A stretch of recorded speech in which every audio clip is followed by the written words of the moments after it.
You have a long history in politics, especially British politics, exactly. I should say. But social media has been ripping up the playbook. That's obvious. And then Donald Trump comes in and just, like, explodes it all. I mean, how is Trump and social media changing this election? Well, I think the interesting thing is actually how it's not changing things so far, because if you look at the way social media and other types of technology have really democratized other parts of our lives, whether that's our access to information or transportation or going on vacation, all these things have really been changed by technology, but politics actually hasn't. And in fact, you're seeing things going in the wrong direction. Fewer people participate in elections. More and more of the funding of campaigns is concentrated in fewer and fewer hands. And actually all the things that we want to see, more people voting, more people running for office, more people funding campaigns, that's all going backwards despite all this social media. Interesting, not for lack of trying, right? You're seeing exactly. Candidates debate on Twitter.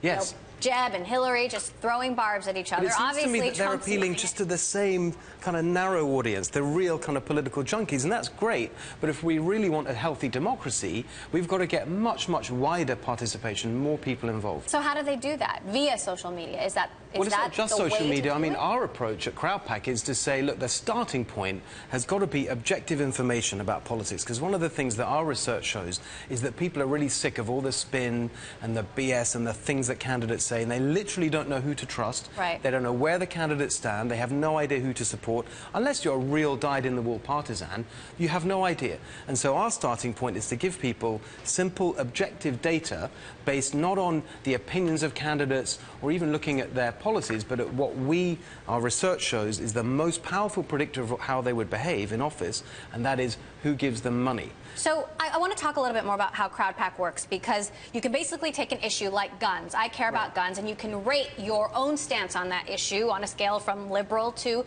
conservative, and then it'll show me several different candidates that actually have, you know, a dog in the fight when it comes to guns, and I can donate to their campaigns right away. Yes, and remember, is that the best way to get people to take action? Well, there's many different ways that we're going to be trying out in this election season. So one of them is making it easier for people to find candidates that really match their priorities and then donate to their campaigns, because we believe that if we increase the number of small donors, then we can dilute the influence of the big money donors that have really dominated politics. But it's not just about giving money, it's also election time when it comes to voting.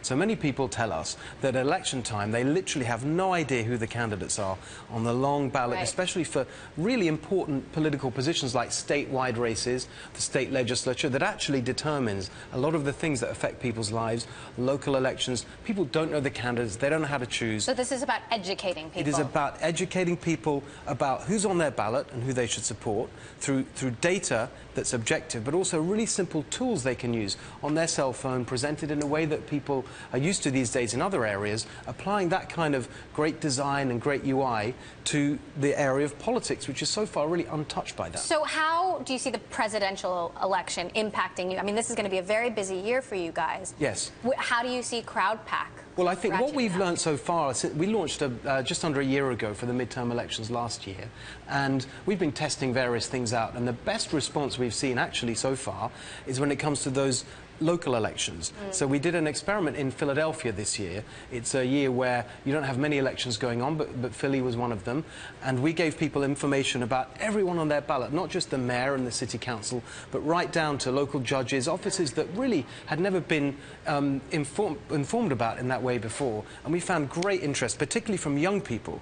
We found that nearly half of the people that used our election guide were actually under 34. So people say that young people are not interested in politics. Well, we found that if you give them the right data in a simple form that's cool and easy to use, they do get involved. Which brings me to Snapchat. I know you've been talking to Snapchat about working more closely with Snapchat. What do you think is Snapchat's real role here? Because sometimes I think I'm too old for Snapchat already. I definitely agree with you about that. As someone who agree that I'm old? No, I'm older than you, and I'm totally too old. In fact, I don't even have a cell phone. Okay. So wow. That is how out of touch I am with that. But how important is Snapchat going? I think look, the thing with all these technologies in terms of reaching people is that I think that of course it's right, and you understand why candidates want to try to reach people in different ways, particularly younger people who have been put off by politics. But actually, in the the end, I don't think it's about the method of reaching them. It's about the message of the candidates. It's about where they stand and whether they're offering something that people want. And so you can use all these new ways of reaching people. If they don't want what you're selling, then it won't make any difference. And that's why we come back to our approach at CrowdPack, which is the starting point is to give people simple, objective information that they can really believe. And that is the starting point for engagement.